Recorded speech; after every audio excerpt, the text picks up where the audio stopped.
जय हिंद दोस्तों, आज हम लोग जानेंगे साइक्लोन यानी चक्रवात के बारे में। चक्रवात का तो नाम सुने ही होंगे आप लोग। चक्रवात कैसे होता है इसके बारे में हम बताएंगे। चक्रवात क्या होता है, चक्रवात क्या होता है। चक्रवात को हम पता है एकदम डीपली तक ले जाएंगे, बहुत अच्छी तरह से समझाएंगे आपको। चक्रवात और फेरल का नियम जो है इसको समझाएंगे। फेरल का नियम है, फेरल का नियम क्या कहता है, फेरल का नियम क्या कहता है इसको भी हम समझाएंगे। सबसे पहले आते हैं कुछ टॉपिक जो है, इसके पहले चक्रवात समझने से पहले क्या क्या होता है उसको समझते हैं। तो पहले होता है आपका, देखिए पहले क्या होता है, पहले वायु होता है। जब देखिए वायु कैसे होता है, वायु होता है जब गैस जो होता है, गैस जैसे वायुमंडल है ना, तो जो हवा होता है उसको गैस कहते हैं। तो गैस जब स्थिर अवस्था में रहता है, जैसे ऐसे हो गया स्थिर अवस्था में, जब गैस स्थिर अवस्था में रहता है तो उसे वायु कहते हैं। गैस स्थिर अवस्था में रहता है, स्थिर अवस्था में रहता है तो उसे क्या कहते हैं, वायु कहते हैं। और जैसा ही तनी सा तेज हुआ तो उसे समीर कहते हैं। लुसुर लुसुर चलता है ऐसे ऐसे। फिल्म में जैसे वो नहीं होता है स्लो मोशन जो होता है वैसे चलता है समीर, ऐसे एकदम ऐसे ऐसे चलता है तो उसे समीर कहते हैं। जब वायु जो है थोड़ा धीरे धीरे लुसुर चले, जिसे हम लोग कहते हैं समीर, उसे समीर कहते हैं। वायु की गति थोड़ी सी तेज हो, वायु से मतलब ये थोड़ा सा तेज, वायु से थोड़ा सा तेज होता है, वायु से थोड़ा सा तेज होता है, थोड़ा सा तेज होता है। उसके बाद समीर के बाद आता है आपका पवन। देखिएगा आपके गांव में बहुत पवन लड़का नाम होगा। पवन एकदम मंद गति से चलता है तो उसे पवन कहते हैं। पवन नाम का बहुत, जिसके कारण लड़के का नाम पवन रखाता है, पवन। तो वायु की गति जब समीर की गति थोड़ी सा तेज होगा, समीर से तेज होता है तो उसे पवन कहते हैं। समीर से तेज। देखिए जब थोड़ी सा गति एकदम स्थिर अवस्था में होगा तो वायु कहते हैं, जब तनी सा तेज होगा तो उसे समीर कहते हैं, जब समीर से थोड़ा सा तेज होगा तो वायु कहते हैं, और जब पूरा धंधिया के आएगा पूरा एकदम तो उसे तूफान कहते हैं। क्या कहते हैं, तूफान कहते हैं। तूफान। जब वायु की गति जो तेज हो जाएगी, जब पवन की गति तेज हो जाएगी, पवन की गति तेज तो उसे हम तूफान कहते हैं। और जब तूफान की गति तेज होता है, देखिएगा तूफान आएगा तो ज़्यादा तुर फर नहीं करता है, केवल इन्हें उन्हें गिरा उड़ा कर चला जाता है। लेकिन जब आएगा चक्रवात, दादा हो चक्रवात, सब तुर के जियान कर देता है। जब तूफान का रुद्र रूप दिखाता है, अग्र रूप, तो उसे हम चक्रवात कहते हैं। तूफान का जब मैक्सिमम पॉइंट देखा जाता है तो उसे चक्रवात कहते हैं। चक्रवात देखिएगा, चक्रवात कैसे आता है, ऐसे आता होगा। देखिएगा दिखाई दे रहा है कि नहीं, पहले इसको मिटका देते हैं। ये पहले आप लोग स्क्रीनशॉट या इसको लिख लीजिए, क्योंकि ये सब मतलब खरे क्वेश्चन पूछ देता है। समीर से गति तेज होगा तो उसे क्या कहते हैं, तूफान से गति तेज होगा तो उसे क्या कहते हैं।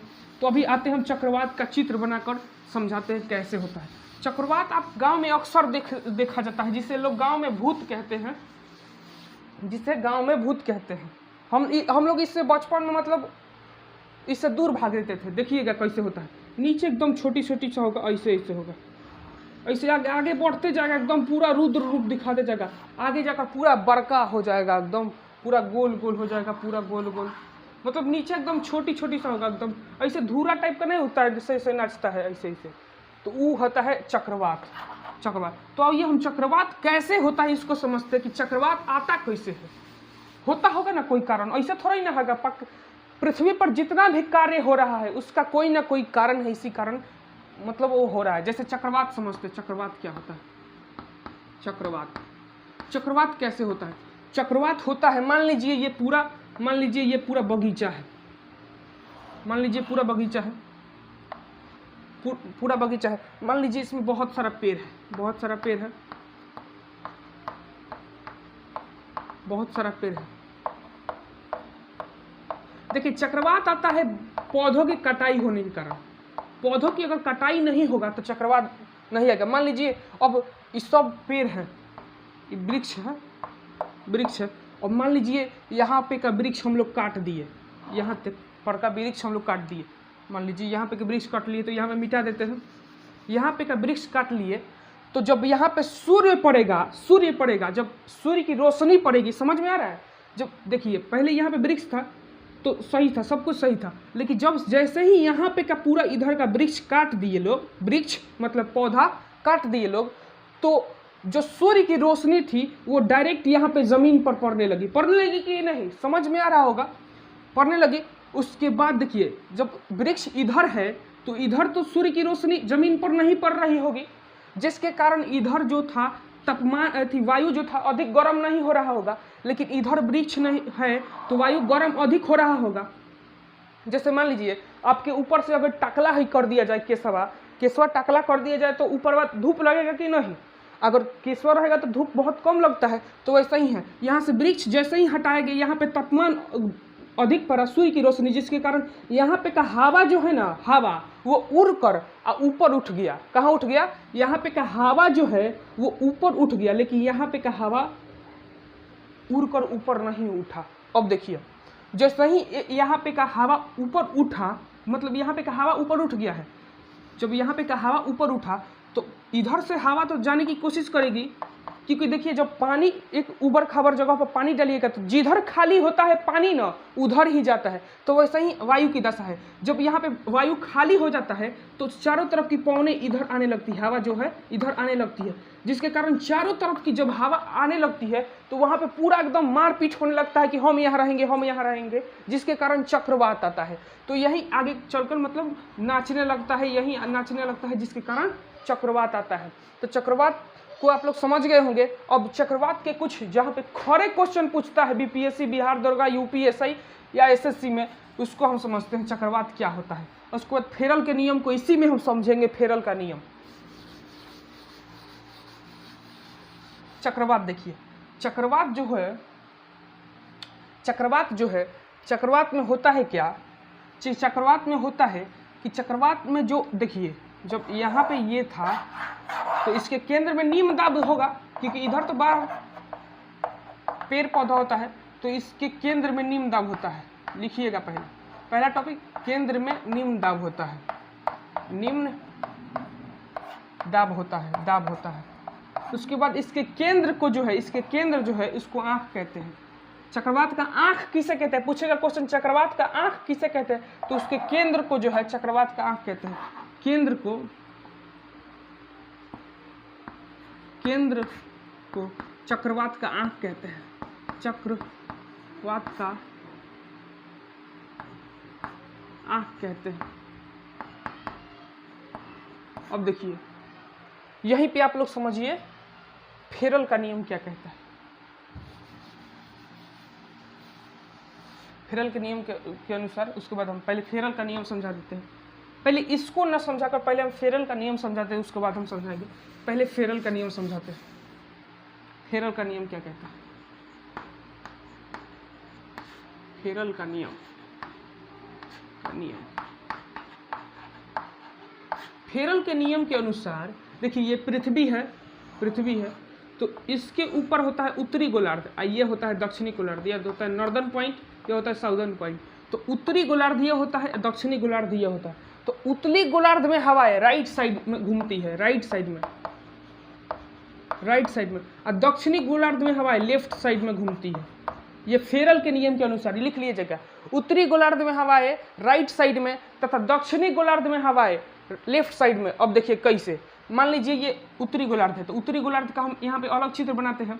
मान लीजिए उत्तरी गोलार्ध में हवा अगर बह रही होगी तो कैसे बह रही होगी, देखिए। इसको याद रखने के लिए आप लोग याद रखिएगा, अपने आप को वहाँ पे प्रस्तुत करिएगा कैसे राइट साइड में बहती है। मान लीजिए हम उत्तरी गोलार्ध का बना रहे हैं, यहाँ पे नॉर्दर्न पॉइंट का, नॉर्दर्न पॉइंट का बना रहे हैं। देखिए कैसे बन रहा होगा, ऐसे है गोल, यहाँ से हवा आ रही है, यहाँ से हवा आ रही है, यहाँ से हवा आ रही है। तो देखिए फेरल के नियम के अनुसार उत्तरी गोलार्ध में हवा कैसे बहती है? राइट साइड में। तो मान लीजिए हम इधर खड़े होंगे तो राइट साइड हमारा किधर होगा? इधर होगा। तो इधर घूम जाएगा हवा। अब मान लीजिए उधर से हम इधर खड़े होंगे तो राइट साइड किधर होगा, इधर होगा, तो इधर घूम जाएगा हवा। अब जब इधर से खड़े होंगे इधर से तो इधर होगा, तो इधर हवा घूम जाएगा। और जब इधर खड़े होंगे तो इधर हवा घूम जाएगा। देखिए अपने आप को वहाँ पे प्रस्तुत करिए, खुद बन जाएगा। तो ये सब चित्र बनेगा। उसके बाद हम साउदर्न पॉइंट का बनाते हैं। दक्षिणी गोलार्ध में हवाएं किस तरफ, देखिए यहाँ पे लिखे हैं लेफ्ट साइड में। किस साइड में, लेफ्ट साइड में। तो यहाँ पे हम बना रहे हैं दक्षिणी गोलार्ध का, ये बना रहे हैं साउदर्न पॉइंट का। जैसे यहाँ पे हवा आ रही है, समझ में आ रहा होगा भाइयों। धोती फाड़ के रुमाल हो गया होगा। चलिए समझते समझते तो आगे समझते हम। देखिए इसमें जो है दक्षिणी गोलार्ध में हवा किस साइड, लेफ्ट साइड में। तो लेफ्ट साइड हमारा ये होगा। तो अगर ऐसे ठड़े होंगे तो इधर ना लेफ्ट साइड होगा, तो इधर हवा घूम जाएगी। और इधर होंगे तो इधर हो जाएगा लेफ्ट साइड। ये पूछता है, ये सब कॉन्सेप्ट से समझिए, नहीं तो गड़बड़ा जाएगा। इस सब से खड़े क्वेश्चन। और जब ऊपर ऐसे होंगे तो ऐसे हो जाएगा लेफ्ट साइड, और जब ऐसे होंगे तो ऐसे हो जाएगा लेफ्ट साइड। तो ये सब फेरल का नियम आपको समझ में आ गया। उतना सब याद करने की कोई ज़रूरत नहीं है, आप कॉन्सेप्ट याद रखिएगा ना तो सब कुछ याद आ जाएगा। या फेरल का नियम आप समझ गए होंगे। अब आगे हम लोग समझते हैं। फेरल के नियम के बाद हम लोग आगे समझते हैं। फेरल के नियम के बाद हम लोग आगे समझते हैं क्या होता है। देखिए चक्रवात का हम लोग पॉइंट लिख रहे थे। चक्रवात, चक्रवात का केंद्र जो होता है, केंद्र में निम्न दाब होता है, केंद्र में निम्न दाब होता है, निम्न दाब होता है, निम्न दाब होता है, निम्न दाब होता है।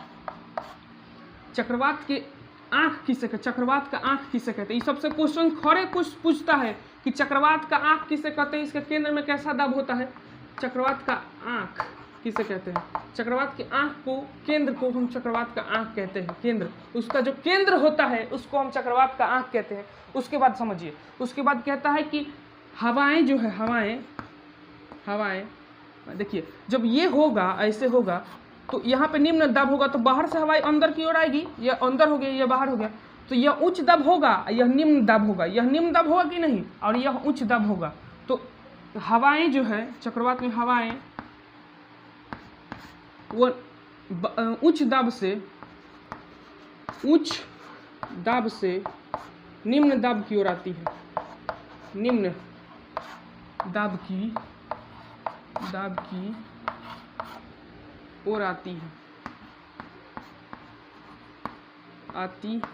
है।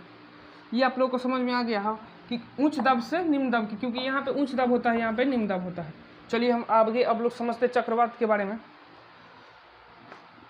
देखिए चक्रवात के बारे में आगे समझते हैं। तो चक्रवात जो है वो उत्तरी गोलार्ध में हवाएं, देखिए उत्तरी गोलार्ध में जब हम चित्र बनाए थे तो कैसे घूम रहा था, ऐसे घूम रहा था कि नहीं, राइट साइड में ऐसे घूम रहा था, ऐसे घूम रहा था। और दक्षिणी गोलार्ध में हवाएं कैसे घूम रहा था, दक्षिणी गोलार्ध में देखिएगा ऐसे घूम रहा था। दक्षिणी गोलार्ध में ऐसे घूम रहा था। ऐसे होगा तो ऐसे हो जाएगा।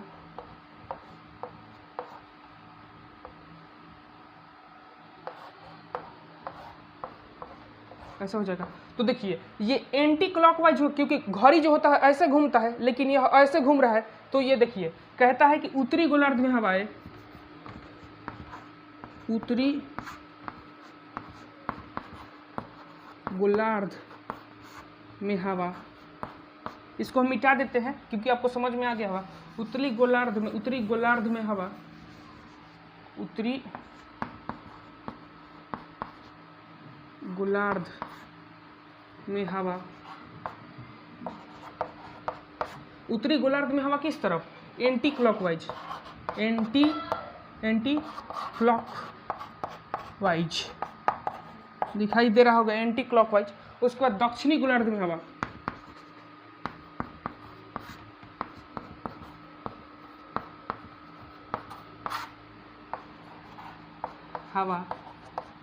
क्लॉकवाइज,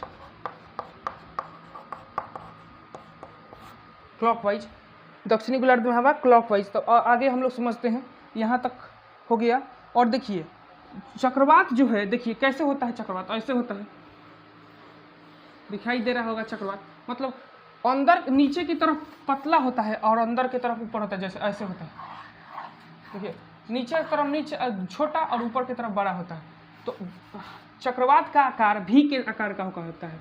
चक्रवात का आकार, चक्रवात लिखा है कि नहीं, नहीं लिखा है। चक्रवात का आकार, चक्रवात का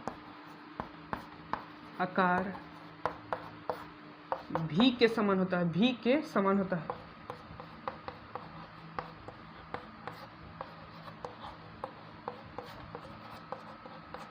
ये यहाँ तक समझ में आ गया होगा। उसके बाद हम लोग आगे बढ़ते हैं। यहाँ तक आप लोग उतारिए, उतार लिए होंगे। उसके बाद हम मिटाते हैं। उसके बाद विश्व में जितने भी इम्पोर्टेंट चक्रवात है उसके बारे में हम समझते हैं।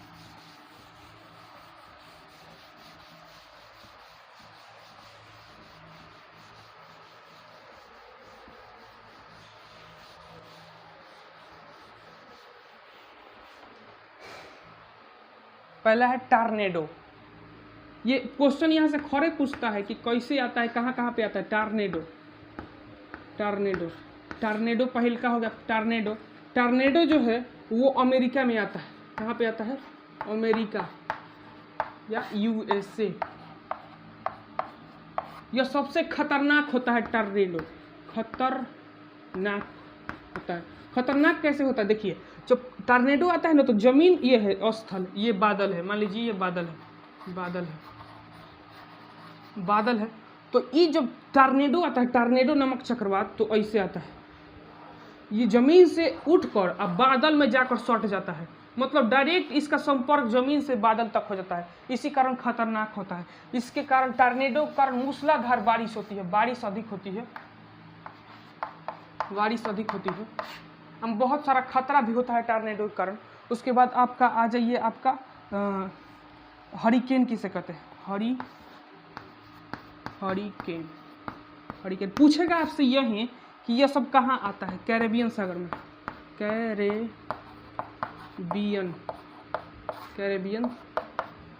सागर में, सागर में। 3 नंबर में आता है साइक्लोन। मतलब ये नमनिंग नहीं है, हम केवल नमनिंग दे दे रहे हैं। साइक्लोन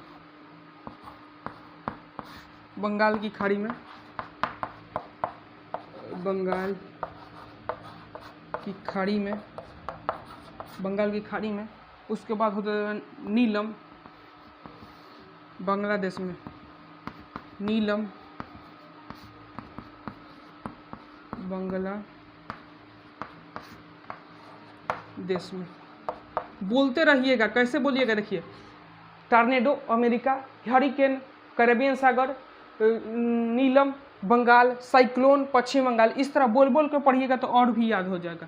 उसके बाद आता है टाइफून।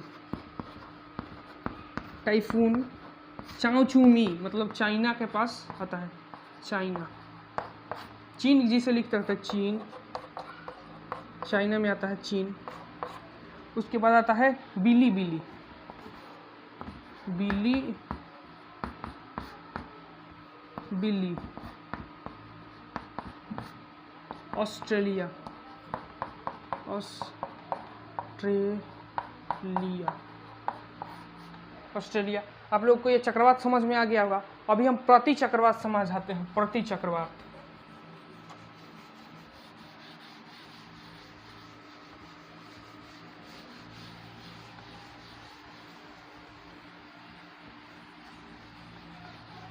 प्रति चक्रवात में क्या होता है? देखिए कुछ नहीं है इसमें। प्रति चक्रवात में होता है ये कि यहाँ पे जो उस वक्त पेड़ खाली हुआ था, उस वक्त यहाँ पे खाली ना होकर प्रति चक्रवात में, प्रति चक्रवात में, चक्रवात में, प्रति चक्रवात में होता है क्या कि यहाँ पे पेड़ खाली ना होकर ये सब पेड़ खाली हो जाता है और यहाँ पे पेड़ हो जाता है। तो यहाँ से ये हवाएं इधर की तरफ आती है। यह बहुत कम खतरनाक होता है, मतलब ये चारों तरफ फैलती है। बीच में मतलब होता है, जो होता है यहाँ पे उच्च तापमान होता है और यह निम्न तापमान होता है। ठीक है, अब आज के लिए इतना ही। अगले वीडियो में हम और चीज़ों के बारे में डिस्कस करेंगे। तब तक के लिए धन्यवाद।